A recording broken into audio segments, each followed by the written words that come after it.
प्रिय श्रोतावृन्द, the words of God अर्थात् परमेश्वरको वचन कार्यक्रममा यहाँहरू सबैजनालाई जय मसीह तथा नमस्कारको साथमा स्वागत छ।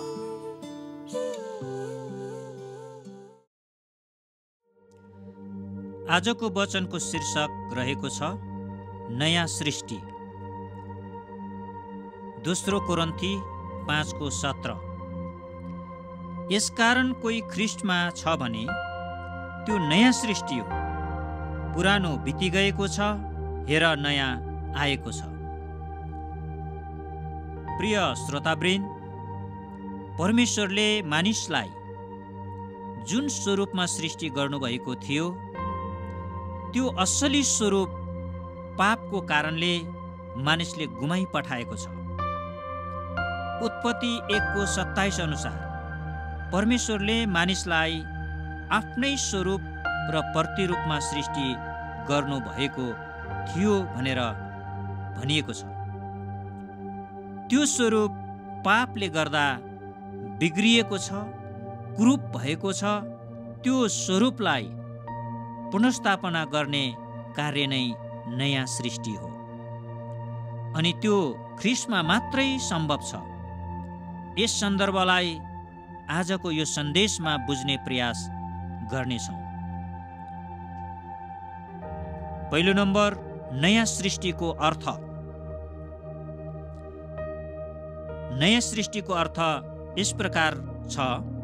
नयाँ सृष्टि हुनको लागि पहिलो शर्त ख्रिस्टमा हुनु हो। ख्रिस्टमा हुनु भनेको केवल ख्रिस्टको बारेमा थाहा गर्नु र उहाँलाई जान्नु मात्र होइन, बरु उहाँसँगै जिउनु र उहाँमा एक हुनु हो। यूहन्ना 3:3ले भनेअनुसार आत्मामा फेरि जन्मिने कुरा हो। अर्को चाहिँ नयाँ सृष्टि हुनको लागि पुरानो बित्नु हो। पुरानो कुरा नबितेसम्म नयाँ हुन सकिँदैन। रुखमा नयाँ पालुवा पलाउन अघि पुरानो पात झरिसक्नुपर्छ। हाम्रो जीवनको पुरानो ढाँचा सबै बितेर जानु आवश्यक छ नयाँ सृष्टिको लागि। यसले बाहिरी कुरासँग सम्बन्ध राख्दैन। बाहिरी आवरणमा परिवर्तन भएर नयाँ सृष्टि हुन सकिँदैन। हृदय, मन, आत्मा, सम्पूर्ण दृष्टिकोण र जीवनशैलीको परिवर्तन भएर मात्र ख्रिस्टमा नयाँ सृष्टि हुनु पर्दछ। दोस्रो नम्बर, नयाँ सृष्टिको परिणामहरू।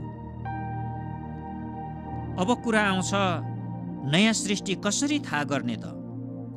नयाँ सृष्टि भएको मानिसहरूमा निम्न परिणामहरू देख्न थाल्छन्। पहिलो कुरा त यूहन्ना 1:12 अनुसार परमेश्वरको सन्तान हुन्छन् र परमेश्वरको कुरामा मन लगाउँछन्। दोस्रो कुरा गलाती 5:22 र 23 अनुसार आत्माका फलहरू देखिन्छन्। तेस्रो कुरा 2 कोरिन्थी 5:18 अनुसार परमेश्वरसँग र परमेश्वरका मानिसहरूसँग मिलापको सम्बन्धमा आउँछन्। चौथो कुरा गलाती 2:20 अनुसार आफ्नो जीवन स्वार्थमा होइन, ख्रिस्टको सेवामा अर्पण गर्दछ। ख्रिस्टलाई आफ्नो जीवनमा जिउन दिँदछ। यसको निष्कर्ष यस प्रकार छ। यसकारण ख्रिस्टमा भएको व्यक्ति अब पहिलेको जस्तो हुँदैन।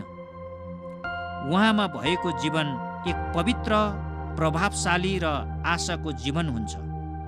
सबै कुरा नयाँ हुन्छ।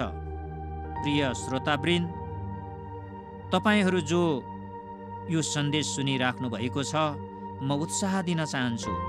यदि तपाईले ख्रिस्ट येशूलाई ग्रहण गर्नुभएको छ भने तपाईँ नयाँ सृष्टि हुनुहुन्छ। यो सत्यलाई पक्रनुहोस् र सधैँभरि ख्रिस्टमा भएर जिउनुहोस्। धन्यवाद। जय मसीह। सबैलाई परमेश्वरले आशिष देऊन्।